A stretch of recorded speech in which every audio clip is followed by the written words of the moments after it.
Immigration reform has been a lightning rod in our political arena and our society for some time now.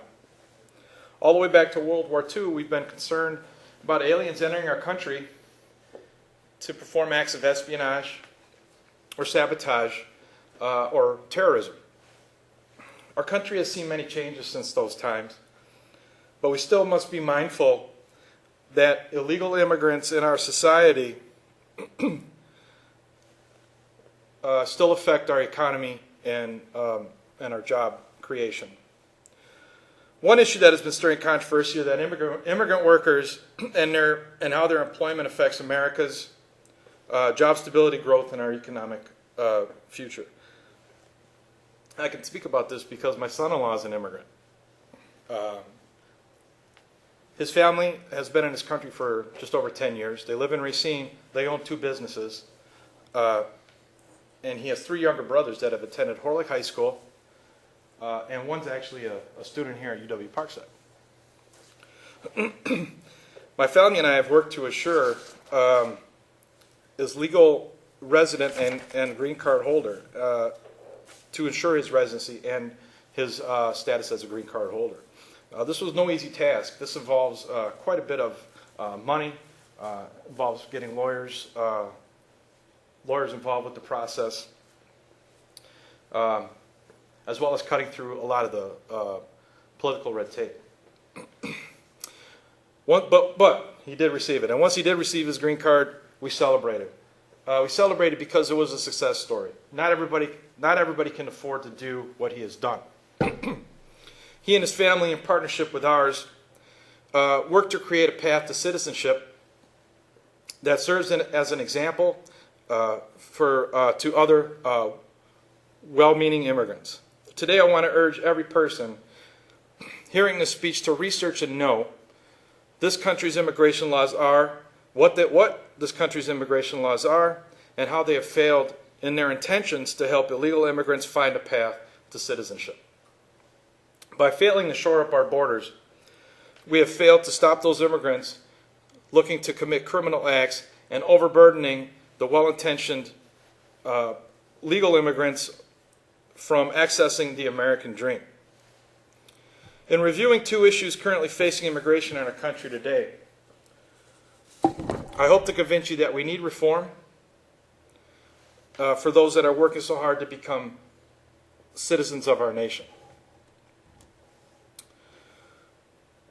One article that addresses these concerns was published in October of 2012 by Michael Cutler. Mr. Cutler is a retired senior agent with the Immigration and Naturalization Service, otherwise known as the INS, and is retired senior agent. And is currently a senior agent with the Californians for Political Stabilization, or the acronym CAPS. This is an organization that advocates policies to limit immigration, but he also points out that current immigration laws are faulty. Past administrations refused to enforce any of its own policies and, by declining to arrest and deport illegal immigrants.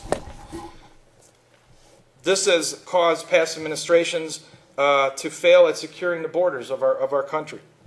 In fact, these administrations present an utter mockery of that entire system by providing unemployment authorization to potentially millions of illegal aliens. With U.S. companies looking for cheap, exploitable labor to increase their profit, illegal workers are hired by companies to perform jobs in poor working conditions with very low pay and no insurance. U.S. companies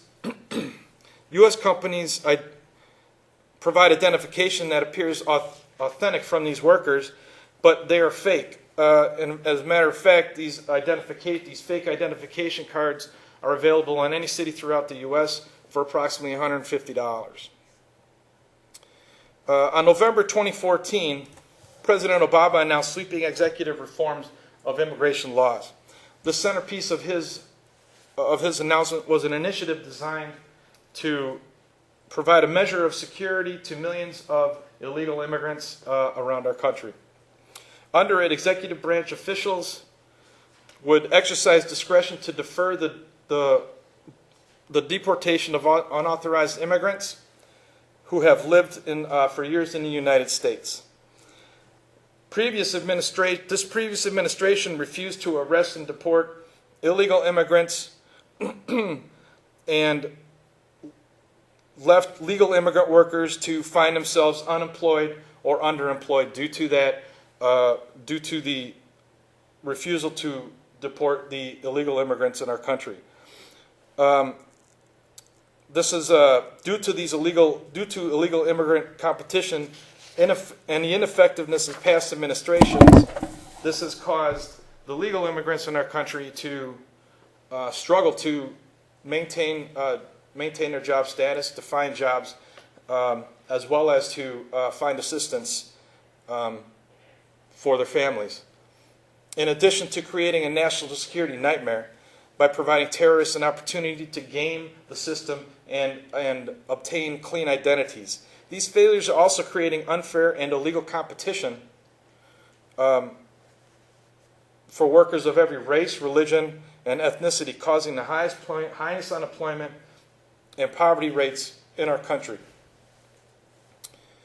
In conclusion, to sum up, one of the main reasons why there is a path to citizenship is that it's imperative that we know who the people are that are living in our country with us that might potentially do us harm. This country was founded by and built up on the hard work, blood, and tears of foreigners that have migrated to our country. They have built lives, businesses, and families, and have enjoyed a good quality of life. We can't allow ourselves to become bullied by the politicians that make the claim of discrimination against the immigrant population. By enforcing immigration laws, we are stating that our country will not accept anything less than a concerted effort on their part to become a legal resident of this country, and will stand strong against those that break our laws. Thank you.